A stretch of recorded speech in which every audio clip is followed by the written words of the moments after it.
Board General Manager Joanne Brown's my guest tonight.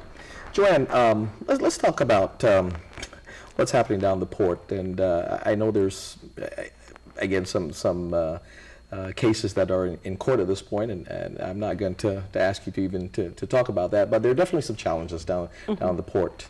Let's talk about, again, the need for stability down there, because since I've been the 27th, 28th, 29th, and now up to now the 32nd Guam legislature, it's been an open door policy. I mean, the general managers down there have been in and out, and out. It's been a revolving door. I mean, as people mention names to me, some I remember, some I don't. I mean, up until this assignment, really didn't pay a lot of attention to who was running the Port of Guam.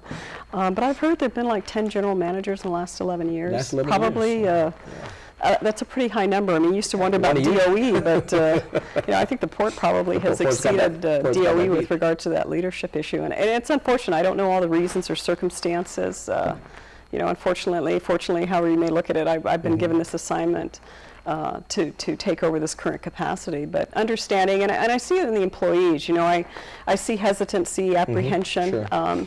There are a lot of good people there that work hard every day, that want to do a lot of good things, that want something to show for themselves and leave behind, leave something better than what they found when they walked into the port. Sure. But, it's been run so differently, and it's not had, even for Gov Guam, and it's my 26th year in the government of Guam, even from that standard, it's just different. How it's, maybe the lack of leadership and how it's been managed, how certain people have risen to certain positions of power and influence there and have controlled that, and unfortunately controlled public resources and people. And for me, my philosophy is very simple. I want you to do your job. I think we all got a responsibility. We all have a role. We all have things to do, including myself.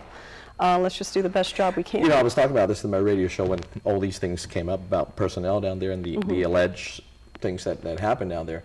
And I'm looking at it and reading about what happened. I'm going, it was very sloppy work, and sloppy work to me is an indication of one or two things. Okay, it's either just very amateurs, they didn't have never done it before, or that, again, because of lack of leadership over the years, they've done it. They've always done it this way, and there's no checks and balance in this thing. That let's just do it. Let's not try to hide it. I tend to believe that more than I do in the very beginning. Again, if there's no consistency. And in the rules and regulations in any organization, they tend to become chaotic. Not to say that it is down there, but it kind of takes on its own life without having,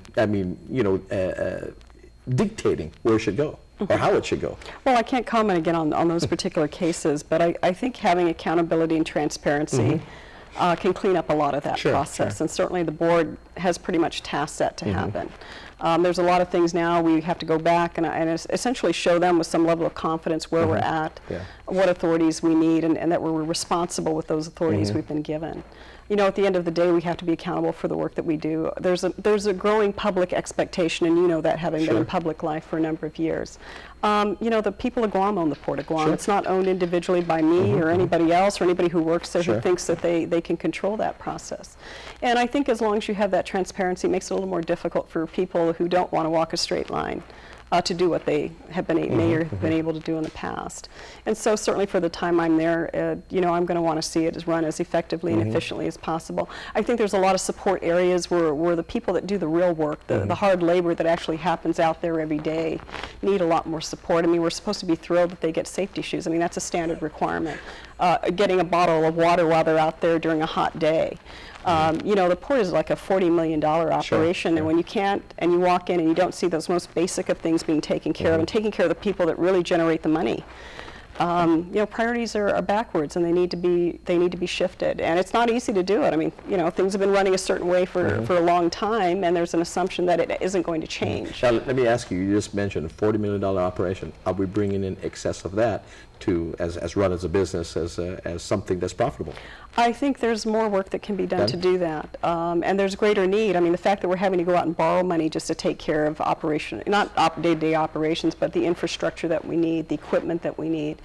I think we need to work a little more efficiently so that we can get that money, as it should be, as PUC's ordered, have that money put aside. So when we need to repair equipment, we need to purchase equipment, that we should be able to do it. Because if that cargo doesn't flow, not only the customers and the shippers that are providing all that are at a disadvantage, the port's at a disadvantage and the public is at a disadvantage. So the resources need to get where they need to get, and I'd like to see that happen a lot more than perhaps how it's happened in the past. Yeah. Well, good luck. Well, I would like to have you on again and talk more about what's going on down the port, and hopefully after all this thing has blown over and done, you can talk about it. Hey, join me tomorrow morning in the buzz. This is 63 Tomorrow Radio Station. Let's talk more about the port.